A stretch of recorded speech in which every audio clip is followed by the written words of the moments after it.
Alô, amigos, bem-vindos ao Gente que Fala, sempre ao vivo de meio-dia a 1, pela Rádio Trianon, AM 740 São Paulo, Rádio Universal, AM 810 Santos, AltV, www.altv.com.br, com reapresentação 6 horas da tarde. Estamos também na TV Guarulhos, canal 20 UHF, canal 3 da NET, em Guarulhos, 11h30 da noite. Visite nosso blog, conheça nossos colunistas e colaboradores, gentequefala.com.br, nossa fanpage, Facebook/programa Gente que Fala. Você pode participar pelo chat no site da AltV ou ainda o nosso WhatsApp 974012235, telefone que fica à sua disposição, 5052-6622, é São Paulo 011. Participando desta edição de Gente que Fala, doutora Sônia Palma. Prazer tê-la aqui, doutora Sônia. Eu que agradeço o convite, Sankupé. A senhora é médica psiquiátrica. Sim.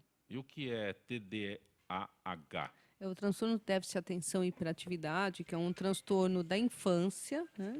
E caracterizada por desatenção, por crianças muito agitadas, muito impulsivas e que levam a um prejuízo, principalmente um prejuízo escolar e nas relações dela com as outras crianças da mesma idade, ou mais novas, ou mais velhas. Também conosco, doutora Amanda Bombini. Prazer tê-la aqui, doutora Amanda. Prazer todo meu. Obrigado pelo convite. A senhora é dermatologista? Isso. Por que é membro da Sociedade Brasileira do Cabelo? A Sociedade Brasileira do Cabelo é uma sociedade de médicos que agora, novos médicos, né, que estão estudando mais, um pouco além do que já estudavam cabelo. Quer dizer que cada dia mais desenvolve. Cada dia mais a gente está se envolvendo nessa parte, porque a queixa de queda capilar é uma queixa que está aumentando muito e a gente está se engajando em estudar mais isso. É que quando eu anuncio, a senhora é pós-graduada em dermatologia, isso, não é isso? Isso. Quando eu anuncio a senhora como dermatologista, eu fico querendo entender aí a relação entre... Porque, para mim, dermatologista cuida da pele. Eu sou leigo, completamente leigo, completamente. Aí, quando eu anuncio a senhora como dermatologista da Sociedade do Cabelo, eu quero ver a relação. Para você entender, então, depois que a gente faz a dermatologia, a gente procura se especializar sempre mais e mais, né? Sim. E eu sou especializada em cabelo. O meu tem jeito? Eu posso melhorar. Quando não tem jeito, a gente parte para o transplante. Keila Cristiúma gostou, né? Eu adorei. Confesso que eu adorei. Empresária Keila Cristiúma, prazer tê-la aqui. Prazer é meu, Zancopé. Diretora da Sempre Materna. O que é a Sempre Materna? A Sempre Materna é um projeto que existe há 12 anos. Eu sou jornalista por formação, então eu tenho uma revista, um portal, e mergulhada nesse universo de gestantes, de mamães, de bebês, eu acabei criando uma linha de cursos.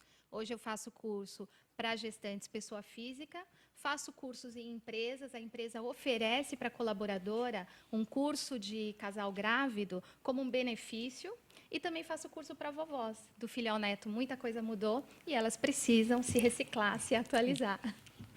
Doutora Fátima Sintra. Prazer tê-la aqui, doutora Fátima. Meu. A senhora é cardiologista. Sou cardiologista. Integra a SOBRAC. O que é SOBRAC?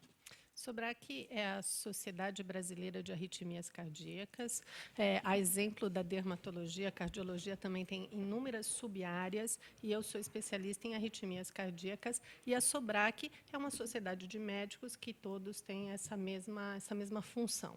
Da mesma forma que eu perguntei para a Amanda, né, eu, às vezes, estranho, porque a senhora é cardiologista e só a arritmia cuida só... Quer dizer que se eu tiver com o coração mais acelerado, eu devo procurar a senhora antes. É mais ou menos isso. Eu tô colocando para a senhora a conversa de leigo, sim, como eu já disse com a Amanda. Sim, mas o importante é que todas nós temos um background básico. Sim, quer dizer, exatamente.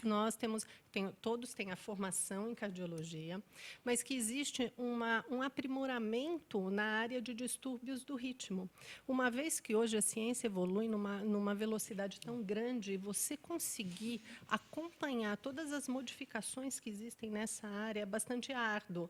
Então, o fato de existir uma sociedade, uma subespecialidade nessa área, realmente é para oferecer à população, de um modo geral, o que se tem de melhor hoje à luz do conhecimento atual nessa área. Daqui a pouco a senhora vai esclarecer um pouco mais. Eu fico mais curioso ainda do que posso.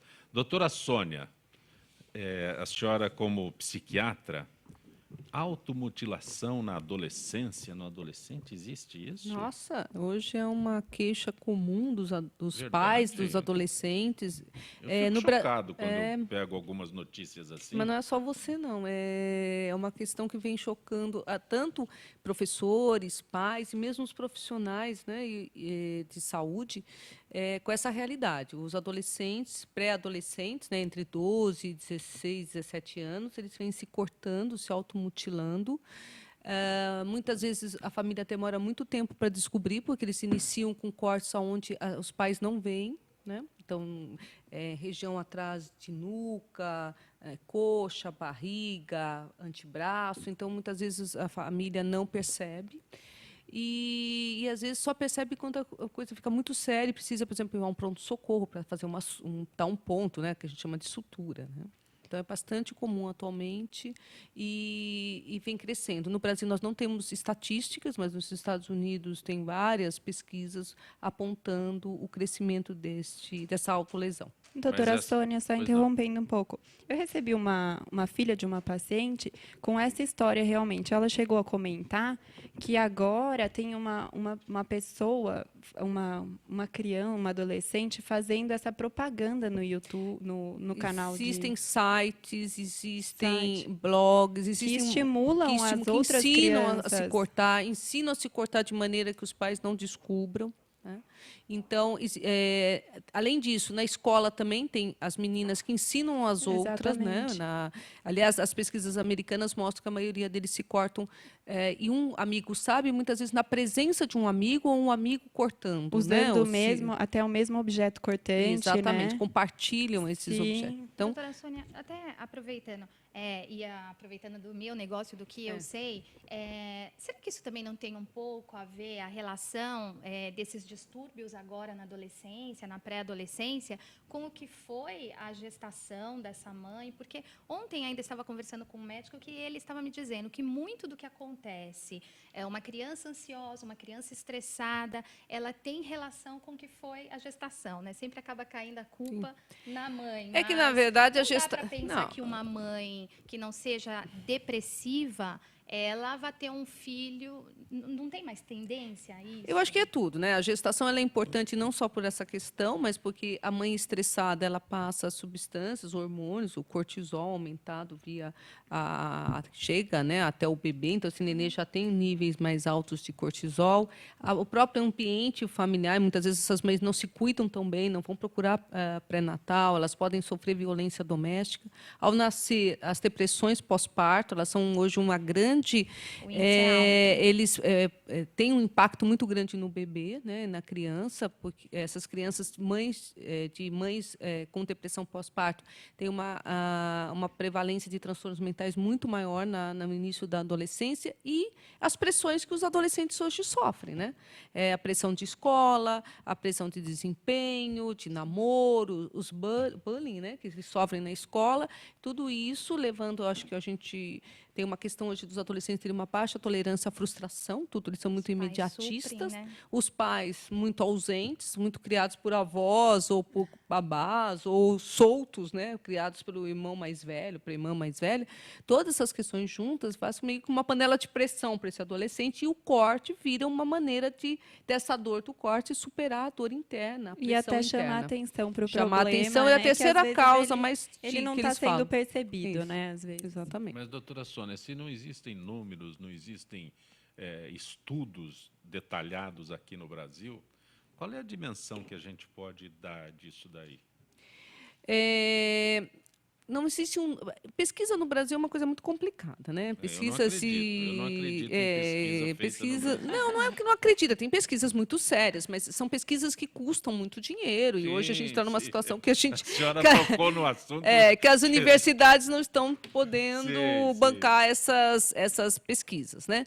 Mas a gente tem, assim, encontros, nós tivemos um encontro agora em Campos do Jordão, em agosto, setembro, que foi o nosso Congresso Brasileiro de Psiquiatria e Neuropediatria, onde foi tema de uma das palestras, foi essa questão do cutting, como eles chamam, né? mostrando dados americanos e foi interessante porque era uma sala pequena, acho que eles esperavam que não tivesse ninguém, lotou, tinha gente lá de fora, porque todo mundo falando, todos os profissionais estavam lá dizendo que estavam recebendo várias crianças. Eu já cheguei num dia a receber 4 meninas em seguida no meu consultório, com a mesma queixa de cortes. Mas eu explico por que não acredito em pesquisas no Brasil. O nosso país é muito grande, a nossa realidade é muito diferente. Então, o que é numa capital do Nordeste é uma realidade diferente do que uma capital do Sul. Então, não representa. Você faz uma pesquisa, aí você vai fazer uma pesquisa no Mato Grosso, tem condições? Não é tem, totalmente mas diferente. Mas uma Mas é região Brasil. rural da região urbana deve ter uma diferença, por exemplo, em autolesões, porque uma criança, mesmo que não esteja tão ajustada numa cidade do interior, onde as pressões são menores, ela vai ter um estresse menor. Né? Eu acho que nós temos estressados os nossos adolescentes. Hoje, a agenda de um adolescente é igual de um executivo. Né? Até estávamos conversando um pouquinho antes. Né? Balé, inglês, comum, professor particular, mas não sei o quê. As escolas também não facilitam.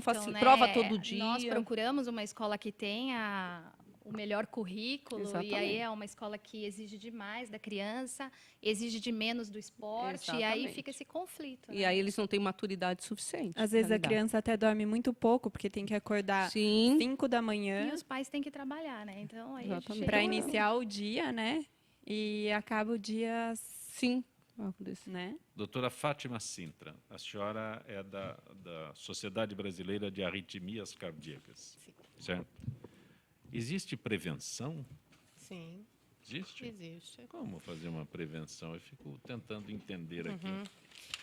As arritmias cardíacas significa um termo genérico que significa qualquer distúrbio do ritmo, que na maioria das vezes dá aquela sensação de palpitação, aquela percepção do batimento cardíaco, que é bastante desagradável de se vivenciar. Mas aí eu vou fazer uma consulta com a senhora começa dizendo que eu não devo fumar, não devo beber, nada disso. E vou adiante, devo praticar exercícios. Aí eu mudo de médica. Hein? Dentre as arritmias, a morte cardíaca súbita é o evento, a manifestação clínica de uma arritmia grave. Né? E antigamente se achava que todas elas se deviam ao infarto agudo do miocárdio. Né? E hoje a gente percebeu que não, existem outras formas de distúrbios do ritmo que não foram ocasionados, não são vinculadas ao infarto e que podem acometer indivíduos jovens, às vezes indivíduos com coração normal, e o que gera uma situação muito traumática, porque é muito inesperado. Né? A prevenção, antes de mais nada, ela se impõe em identificar o indivíduo suscetível. E a gente perceber isso que hoje a tendência de inúmeras linhas de pesquisa é eu conseguir saber na população quem é o indivíduo suscetível e aí sim esse indivíduo eu conseguir usar alguma terapêutica para que isso seja evitado. Sobrac está fazendo uma campanha específica para isso. É o coração na batida certa? Isso, a Sobrac é uma líder assim, disseminar esse conhecimento, não só para a população leiga, mas para o público médico também, de mostrar, salientar a importância de a gente reconhecer as arritmias cardíacas, de se prevenir a morte cardíaca súbita e mais, diante de uma morte cardíaca súbita, eu saber agir de forma a tentar recuperar a vida daquele indivíduo. Porque é um tempo tão curto que eu tenho, às vezes, 5 minutos, se tiver uma pessoa treinada, ou que tem um mínimo de preparo, ela consegue, então, reverter o ritmo do indivíduo e o indivíduo consegue ter uma manobra bem-sucedida e aquela morte ser evitada. A senhora está falando de uma situação extrema, mas quando eu falo em prevenção, eu quero entender que prevenção que pode ser feita com isso, porque a senhora colocou uma situação extrema. Quer dizer, já houve uma simulação, inclusive, isso, aqui no aeroporto de Congonhas, isso? Né? Isso. Essa simulação, tudo bem, mas eu quero saber a prevenção, alguém que tenha... No dia a dia do Eu tô com consultório. palpitação, é isso? Isso, é. Tô No dia a falando, dia do consultório, o indivíduo que tem palpitação, se impõe a gente estratificar se ele tem ou não risco de ter uma morte cardíaca súbita. E as medidas de prevenção, apesar de serem bastante diferentes de acordo da arritmia, com a arritmia que o indivíduo tem, elas incluem uma alimentação saudável, sempre irão incluir prática de atividade física, isso é fundamental. Isso está comprovadamente, aumenta a longevidade dos indivíduos. Então, a prática de atividade física regular, supervisionada, etc. E ter bons hábitos de vida, claro, e dormir bem. Obviamente, o sono hoje também ele participa da saúde cardiovascular. Pois não, que...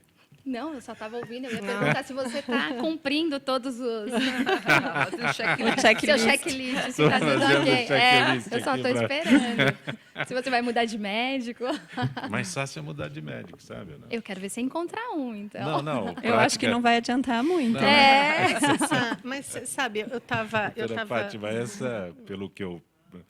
o relacionamento, o conhecimento, quando você é jornalista, você vive situações diferenciadas. Então, a prática mais comum que a gente descobre é mudar de médico.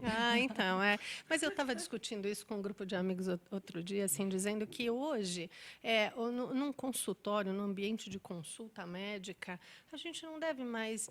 o papel do médico não é mais orientar, a pessoa já sabe. Não tem como, isso que eu ia hoje, falar. no meu consultório, eu falar para um paciente, olha, você tem que parar de fumar. Ele já Já sabe sabe. disso.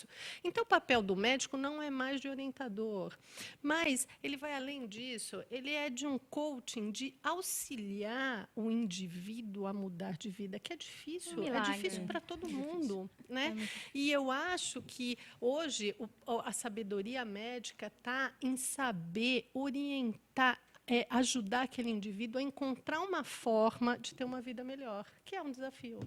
Desafio. Mais alguma coisa? Você, Não, como eu jornalista, também. fica mais curiosa que eu. Não, também.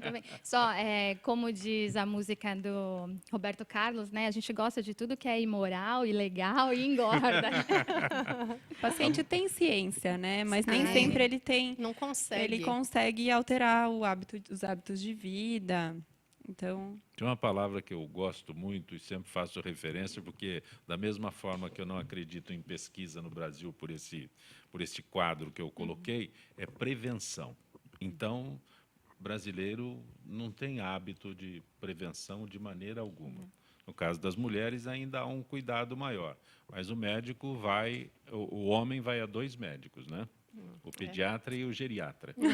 Aí, nesse intervalo, fica um pouco ausente. Né? Às vezes, vai a um dermatologista. Mas tem ido muito no psiquiatra. Viu? Depois do geriatra. Que bom, que bom. O geriatra manda, né? Esse O geriatra indica, olha, Indica o psiquiatra. procura a doutora Sônia, que já está saindo Já da tá minha minha área, área, né? inclusive. né? Não posso mais te ajudar, né? eu acho que na maioria das vezes, a hora que não consegue, vai para a doutora Sônia, né? E falar em prevenção em psiquiatria, então, é um outro desafio. Eu estava ouvindo você colocar. Nossa, muito Não mais se complexo. Tem como Estresse, fazer se- prevenção? Tem prevenção? Eu acho que um pouco na linha da cardiologia, essa questão de você ter um esporte, ter hobby, cuidar da alimentação, que são cuidados gerais para todos, né? Agora, se tiver uma doença psiquiátrica mesmo, não tem Falou muita de hobby, prevenção. no meio daquela artista que falou, meu é de seda. Então, Ótimo. Aquela artista. Mas a palavra-chave na medicina hoje é prevenção, né? Na cardiologia, principalmente. Sim. Né? no caso da queda de redução de cabelo, danos, tem né? prevenção? Ou a gente só descobre depois que eles estão se De- atirando? Depende do tipo de queda de cabelo, né? Mas a queda de cabelo está muito associada ao estresse também. Depois que a gente exclui várias outras causas possíveis de queda de cabelo e a gente fica mesmo com o estresse, na maioria das vezes a paciente ela expõe para a gente isso, né? Que é o estresse, a paciente mesmo percebe. E aí, para você prevenir o estresse, entra no que a doutora Sônia estava falando mesmo. É ter um hobby, é ter uma ocupação, porque a desocupação também leva a um estresse. E a dermatologia está muito associada, né? Eu tenho crescido no meu consultório lesões de prurido, né? Pessoas que se coçam o dia inteiro e a questão é emocional. Não tem uma Pruridos- questão... Prurido sem lesão, né? Sim, Sem sim. lesão, aí cabe ao psiquiatra. Ao psiquiatra. Doutora Amanda, a senhora disse a paciente. calvície está relacionada diretamente ao homem. Mas a senhora citou a paciente. Mulheres e homens, né? Existe a alopecia androgenética feminina e masculina. Alopecia é aquela que alopecia é o termo usado médico para queda de cabelo. Tá? Quando Agora, fica a aquele alopecia, estufo meio irregular, alopecia não posso dar exemplos aqui. Não, eu estou perguntando, eu estou curioso. A alopecia androgenética é aquela alopecia que vai acontecendo ao longo do tempo com algumas pessoas que têm propensão genética, que é o afinamento capilar, né? As entradas no homem e o padrão feminino, que é geralmente central. Geralmente. E tem um padrão feminino? O padrão Repete feminino pra mim. é o padrão central, que é a rarefação difusa mais na área central do couro cabeludo, né? Mais atrás aqui. Homem é mais comum entrada na região frontal. Doutora Amanda, e nós mulheres vivemos no salão de beleza? Tem alguma relação esse número de químicas que nós usamos? Isso pode levar a essa calvície? A alopecia androgenética não, porque Não, daí é porque ela padrão tá, androgenético. Mas pode levar, sim, a uma... Como os cabeleireiros hoje em dia, a gente não sabe o que eles estão usam, fazendo que no nosso misturam. cabelo, Uhum. né? Eles usam eles misturam, eles fazem, nem eles às vezes sabem o que estão fazendo. E isso pode levar a uma quebra, que é a ruptura do fio mesmo, da haste. E uma irritação no couro cabeludo também, levando à queda capilar. Também pode acontecer, né? Keila Cristilma, sempre materna, vai ao Rio de Janeiro agora? Agora nós vamos. Quais são os cursos que a Sempre Materna oferece? Então, nós temos cursos para gestantes e empresas, né, que é o Sempre Materna in Company. A empresa oferece isso como um benefício para a colaboradora e para a mulher do colaborador.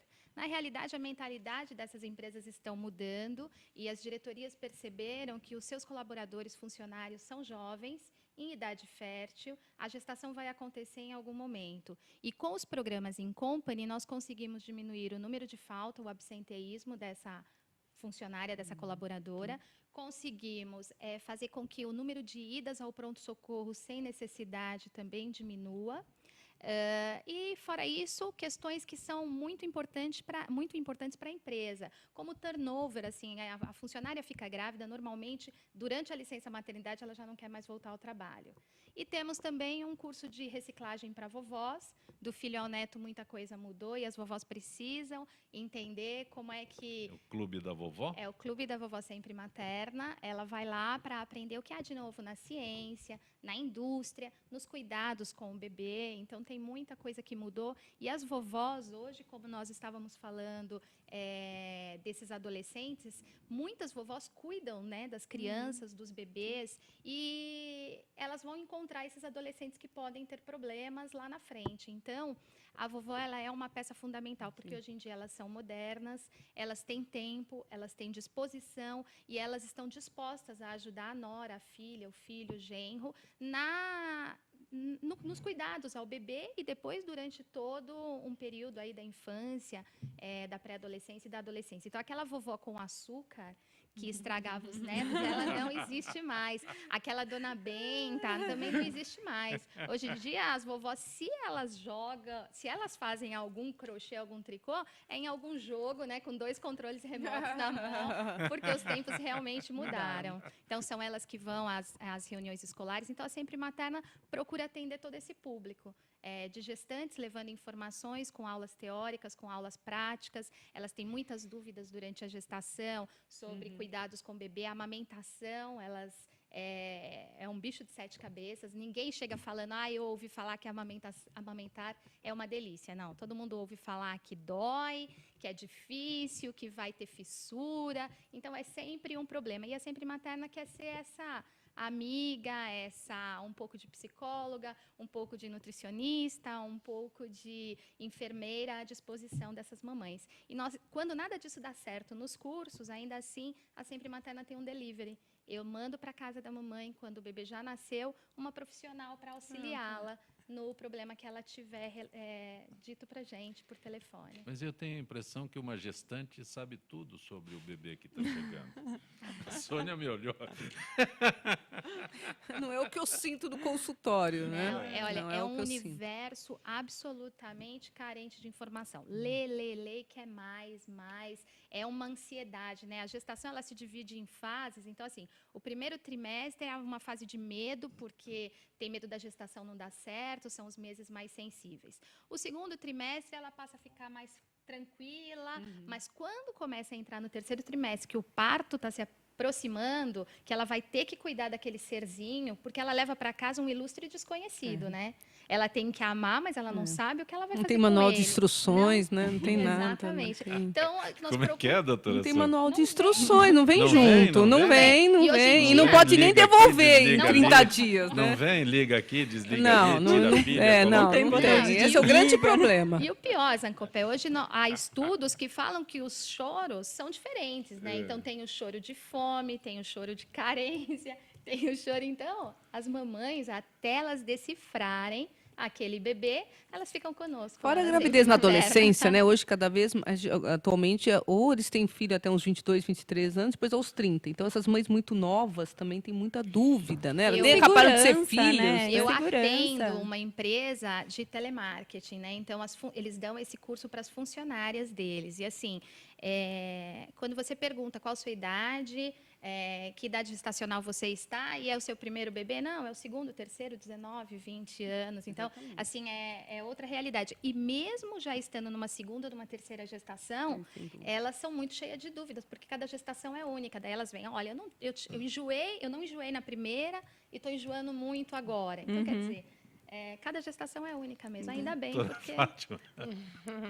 Dá todo o apoio. Não, né? Dispara o coração eu tô delas. encantada com esse seu programa. E existe atendimento para mãe não vinculada à empresa, por exemplo, sim, eu tenho, particular? que é o que nós vamos fazer agora no Rio de Janeiro. Aham. E teremos em São Paulo também uma turma aí no dia 12 de novembro. As mamães se reúnem para a gente esclarecer. E aí nós levamos todo um arsenal. Bonecos, trocadores, a banheira, o coto umbilical. Que ótimo, parabéns. Tá achando o máximo, né, Zimbabwe? Muito Eu bom. gostei bastante da parte das vovós, porque daí vai tirar o tabu da vovó. Por exemplo, a avó fala que é bom passar limão no bico do seio quando Por tá favor. E bucha. ardendo. E Passa aí? bucha. Né? É, E isso moedinha no complica o nosso umbigo. trabalho a também mamãe dos tomar médicos, né? Malzivir, cerveja, assim, Sim. algumas coisas. Então, tirando esses tabus das vovós, 80%. melhora pra gente também. No nosso Gente que Fala toda quarta-feira, doutor Nelson Letísio. Boa tarde, doutor Letísio. Tudo bom, Zancopé? Como é que você está? Tudo em paz. Doutor Letísio é cirurgião plástico. Podemos falar sobre implante capilar, doutor Letísio, por favor? Olha, Zancopé, implante capilar é um procedimento já de longa data, né? Longa data. E realmente, quando bem executado, quando bem indicado, principalmente, você tem resultados muito gratificantes, muito. E atualmente nós temos no mercado dois tipos de técnicas que o pessoal tem falado muito agora. É o FUI e o FUT. O FUI é uma técnica que estão reinventando o punch, né? É uma coisa que já existia há muito tempo, que é os punchzinhos faziam aquelas retiradas circulares que vinham inicialmente de 4 a 6 milímetros de espessura, que vinham em média 5, 6 folículos por implante. Então, o que acontecia, Zancopé? Ficava o que o pessoal falava, dava a sensação que era uma plantação de cenoura, né? Porque saíam aqueles tufinhos espaçados um do outro, ficava o famoso cabelo de boneca. Aí vieram os retalhos de couro cabeludo, principalmente com o Dr. Júri, da Argentina, com uma promessa de dar bastante volume nas áreas, principalmente as áreas anteriores do cabelo, e realmente ficou meio esquisito, os resultados não eram muito interessantes. Daí veio a retirada de uma tira do couro cabeludo na região occipital, ou seja, na região da nuca, se estendendo para a lateral, se estendendo em projeção às orelhas, e faz com que você tire uma tira de, vamos dizer, 15 a 17 milímetros por uns 14 centímetros de comprimento. Então você retira, vai fazendo a retirada dos folículos, e na região anterior, por exemplo, na região anterior, na testa, nas entradas do cabelo, você coloca 1 a 2 fios por implante na primeira e segunda fila. Na segunda, terceira fila para trás, você coloca 2 a 3 fios por implante. E na região da coroa, que é atrás, né, aquela região rarefeita atrás, você coloca 3 a 4 fios por implante. Então, atualmente, Zancopé, são essas duas técnicas que estão no mercado. O FUI ganhou um pouco de fôlego porque o americano inventou um robô que tira os tufinhos, né? Que agora os tufinhos são muito pequenos, são de 0,9 milímetros. Então fica, mas aí que tá, é um pouco duvidoso isso, porque você tem uma perda muito grande. Você tem uma área doadora bastante abrangente atrás, você fica uma área bastante traumatizada. Às vezes, se você precisar de um segundo ou terceiro implante de cabelo, fica um pouco dificultado.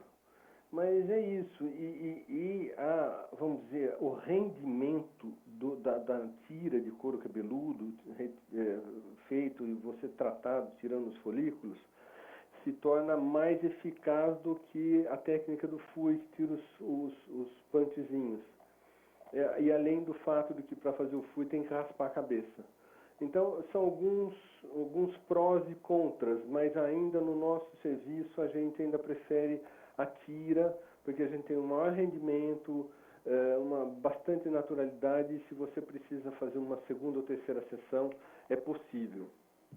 Doutor Letísio, eu agradeço tua gentileza com o nosso Gente que Fala mais uma vez. Uma boa tarde, doutor Letísio. Alô? Oi, uma boa tarde, doutor Letísio. Gente que Fala retornará em instantes.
Olá, eu sou João Carlos Boldan e apresento aqui na UTV toda segunda-feira, a partir das 14 horas, o programa Saúdes, com o apoio da Quantum Bio. Falamos das medicinas ancestrais, como a acupuntura, que é a minha especialidade, mas também de medicina quântica, biorressonância, biofísica, para a qualidade de vida e saúde. Venha com a gente toda segunda, às 14 horas, aqui na UTV.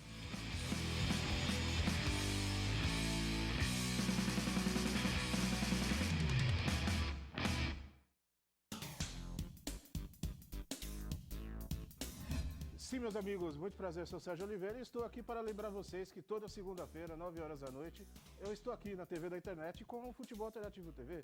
Sim, Série D, Série C, Copas Estaduais, as divisões de acesso, tudo aquilo que nenhum outro programa esportivo fala, tem a coragem, a capacidade de falar, nós falamos aqui na UTV. Toda segunda, 9 horas da noite, só aqui na TV da internet. Antes, assim, eu não sabia quase nada. Sabia ler e escrever. Se me perguntasse alguma coisa de matemática, eu ficava, assim, eu me sentia muito atrasado. Entrei no Acelera, aprendi a ler, a escrever, um bocado de coisa.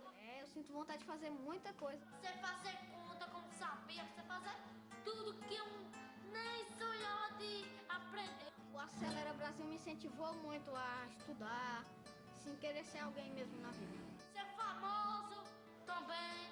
Agora eu tô estudando, tô feliz da vida. Pra ser alguém na vida, tem que estudar.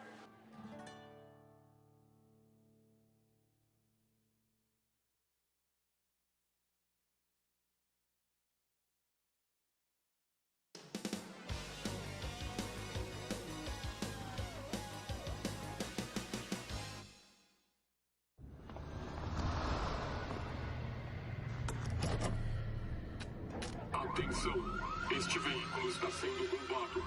Ligue para a nossa central e diga a localização exata desse veículo, porque com o localizador instalado nele vai ser difícil encontrar. Chegou o Bebom, rastreador com tecnologia de telemetria de última geração. Com ele, você sabe exatamente onde estão seus veículos, frota e família. Contrate agora. Acesse www.bebom.com.br.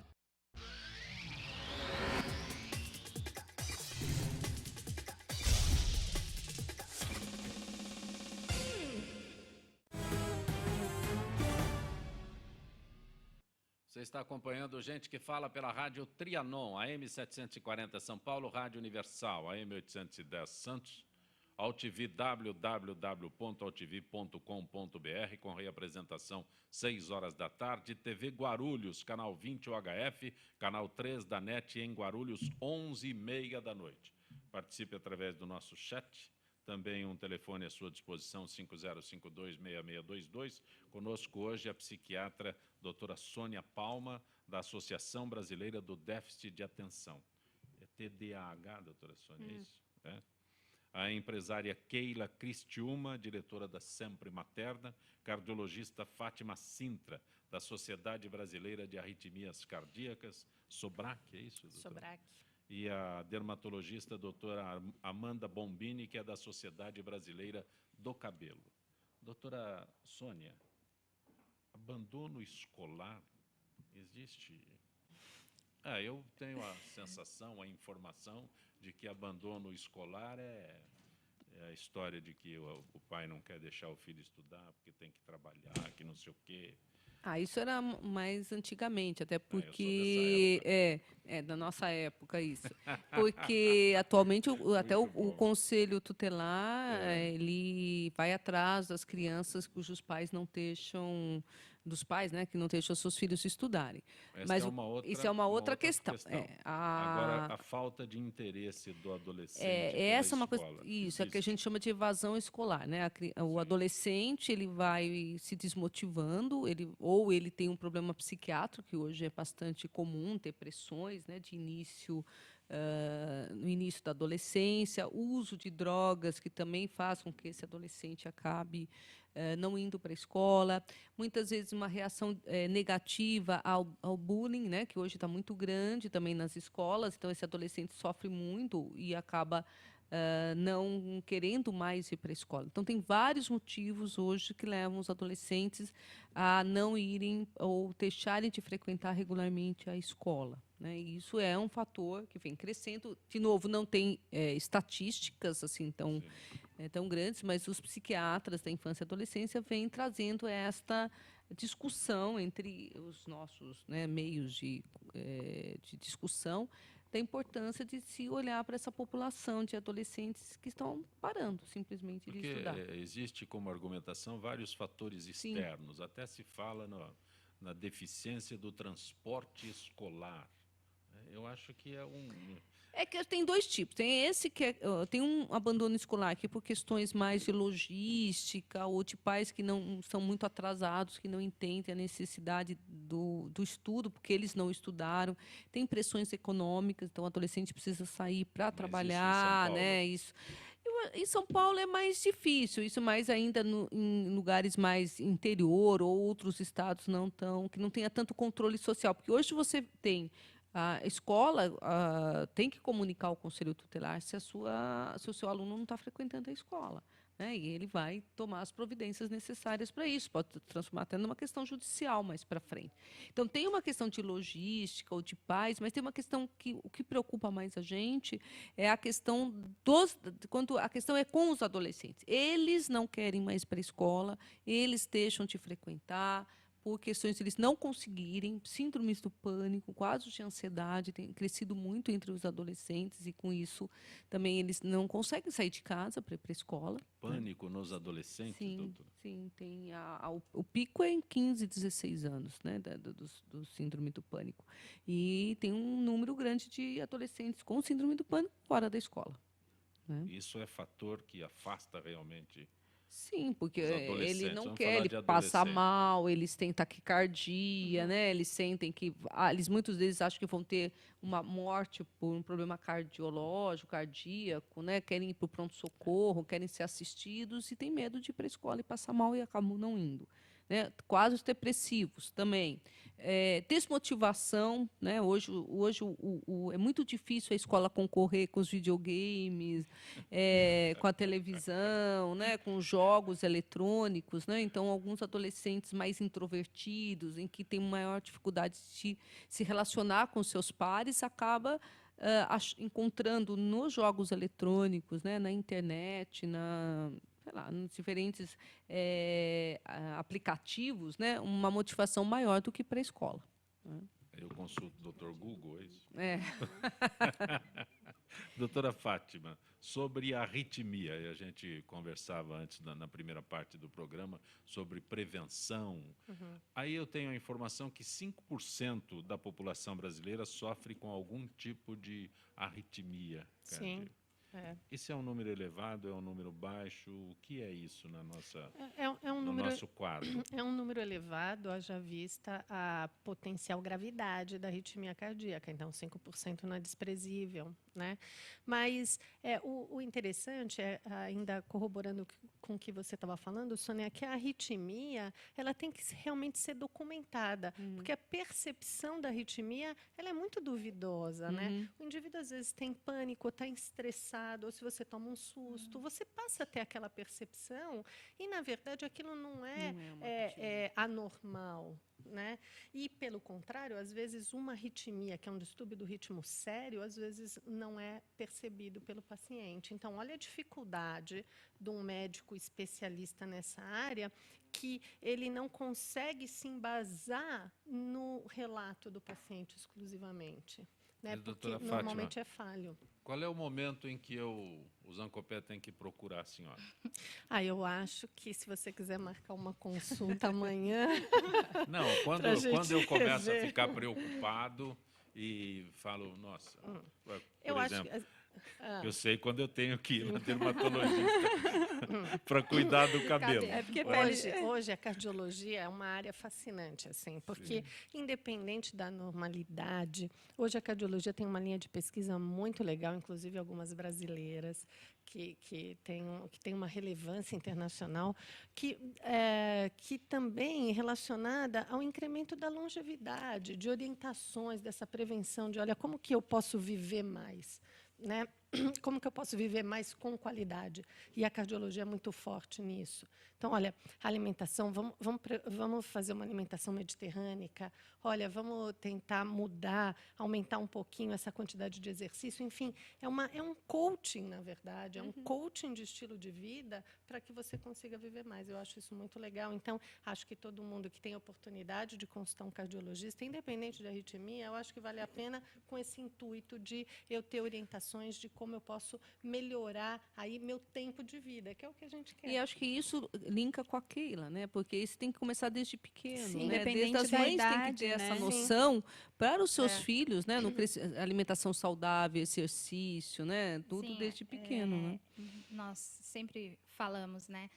Alguns médicos liberam o álcool durante a gestação, por exemplo.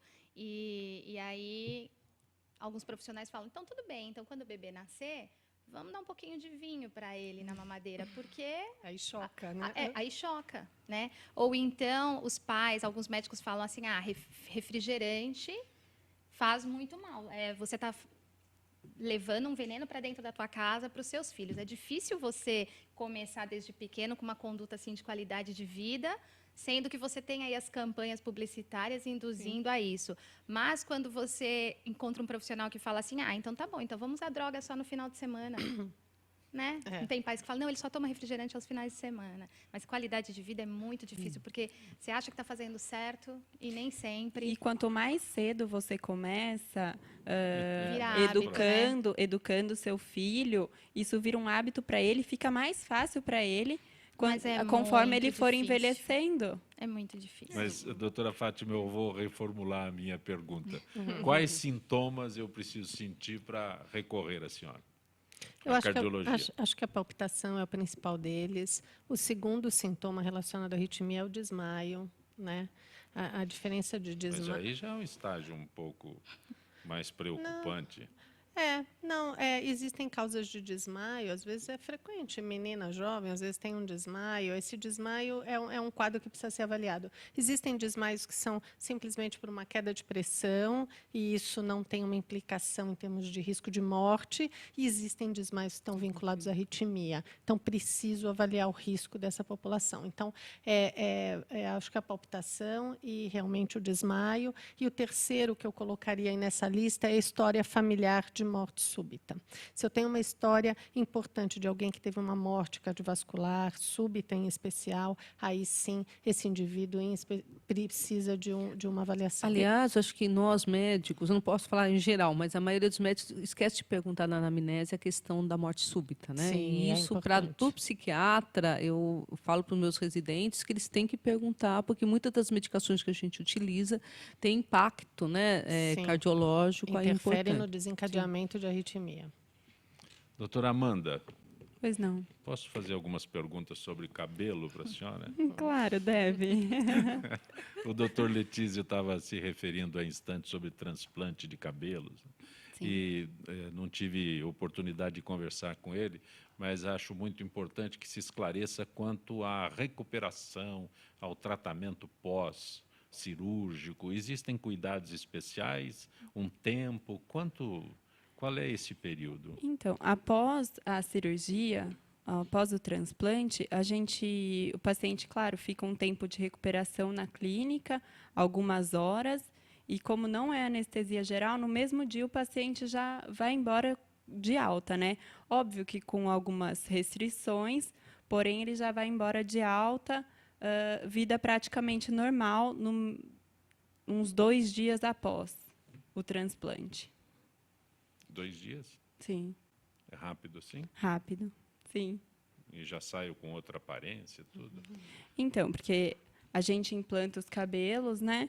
E não pense que vai ficar cabeludo totalmente logo depois do implante. Os cabelos, alguma parte do cabelo cai após, e depois ele começa a crescer. Porque é como se a gente plantasse... Que agonia. É como se a gente plantasse... Isso é uma agonia, meu Deus, já estou... Coloca lá a mudinha, né? Sim. Aquele cabelinho que está lá vai cair. E depois um outro cabelo novo cresce. Então, realmente, para as pessoas que são ansiosas, para o paciente que é ansioso, até para o médico que é ansioso, é um pouco ruim. Porque você vai começar a ver resultado depois de um certo tempo, com 6 meses. Aí você começa a ver o cabelo crescer. 6 meses? Sim, de 3 a 6 meses você começa a ver.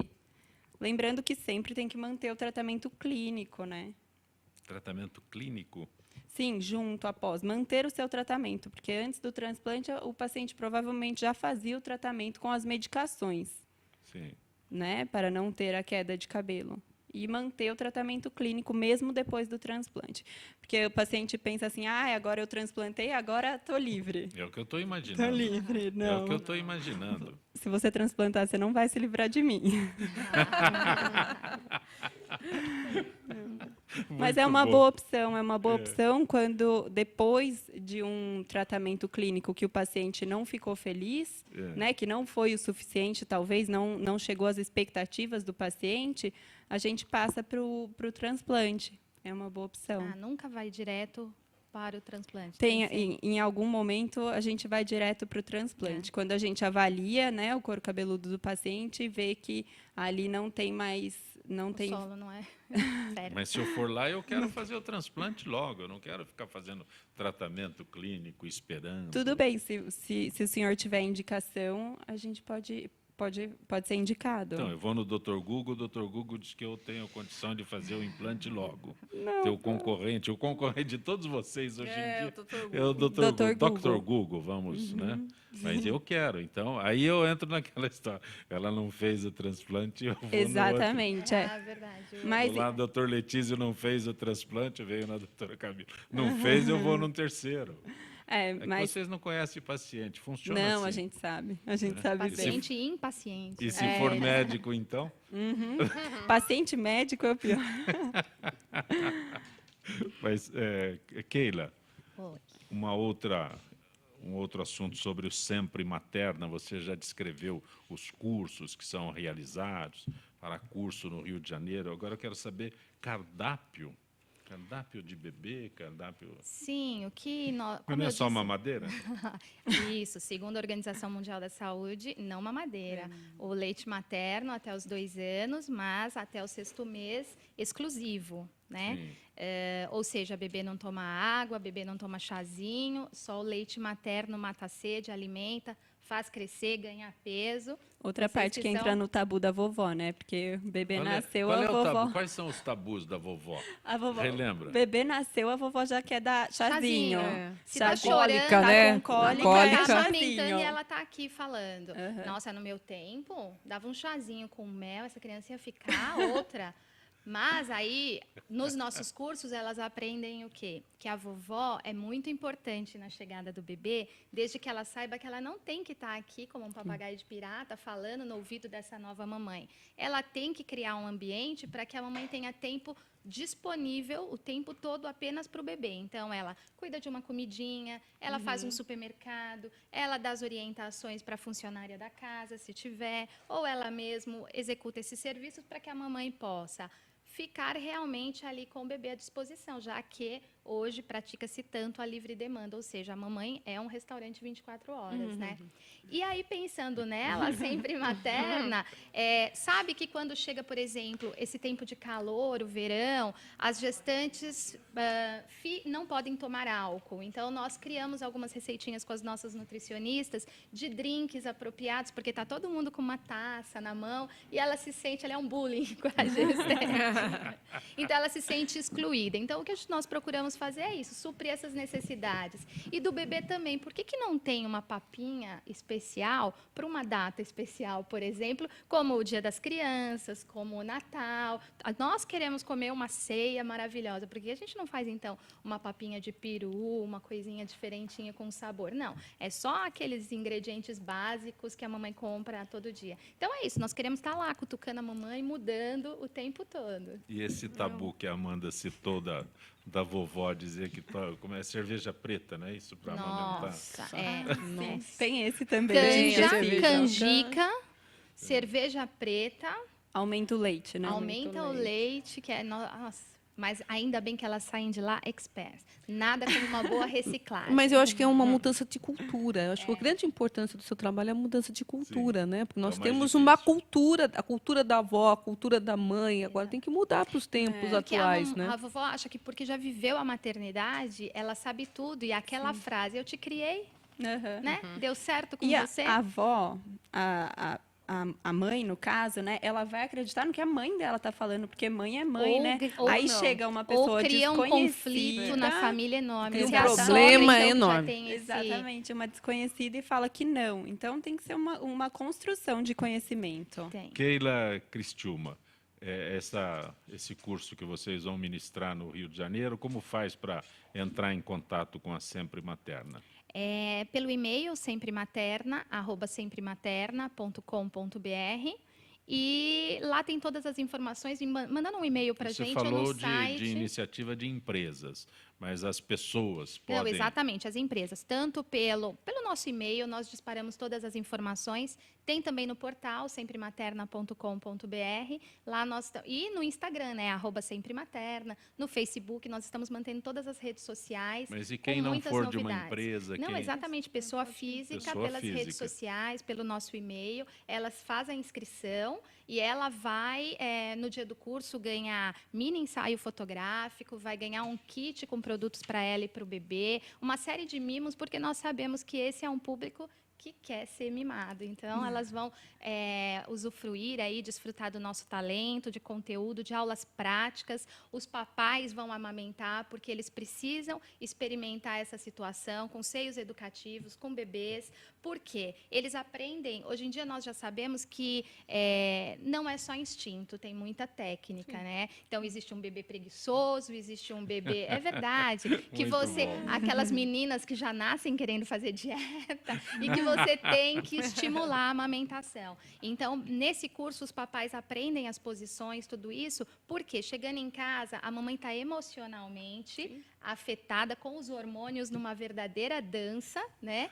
E aí o papai consegue, ele tem condições de relembrar o que ele aprendeu no curso. Vamos tentar aquela outra posição, vamos tentar a invertida, vamos tentar a cavaleira. Diminuindo o estresse, né? Diminuindo o estresse. É o casal grávido, né? Grato por ter vindo ao nosso Eu que agradeço. Doutora Fátima, coração na batida certa? Sim. Certo? Certíssimo. Grato por ter vindo ao Muito nosso obrigada. Gente que Fala. Tem algum endereço que a senhora queira fornecer para... Eu acho que, em caso de dúvida, acho que as pessoas podem acessar o site da SOBRAC, da Sociedade Brasileira de Arritmia. Tem todas essas informações e muitas outras no site. Muito bom tê-la aqui no nosso Muito Gente obrigada. Que Fala. Amanda, tem algum endereço que se possa entrar em contato através da Sociedade Brasileira do Cabelo? Sim, podem entrar no site da Sociedade Brasileira do Cabelo, ou então, como eu sei que as dúvidas na dermatologia são muito comuns, eu respondo muito e-mail. Se quiserem mandar e-mail, é dra@amandabombini@yahoo.com.br.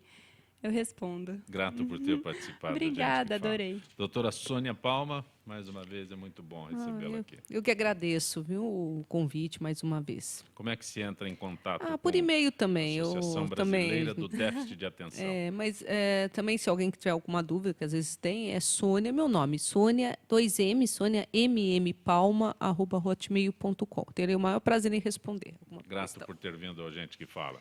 Direção-geral do jornalista Fausto Camunha, diretora de produção Zenilda Salvato, redação Raela Brandão, Pedro Esquiavon, na pauta José Carlos Sicarelli, produção cultural Ricardo Godoy. Na rádio Trianon, Benê, Cléo Rodrigues, Neildo Neres, Ricardo Valim. Na direção da TV Guarulhos, Fernando Mauro. Na direção da UTV, Alberto Luquete. Na técnica, James Eduardo. O aniversariante, Marcelo Fontan, Sérgio Oliveira e Iago Matsumoto. Estaremos de volta amanhã, meio-dia. Gratos. Até lá.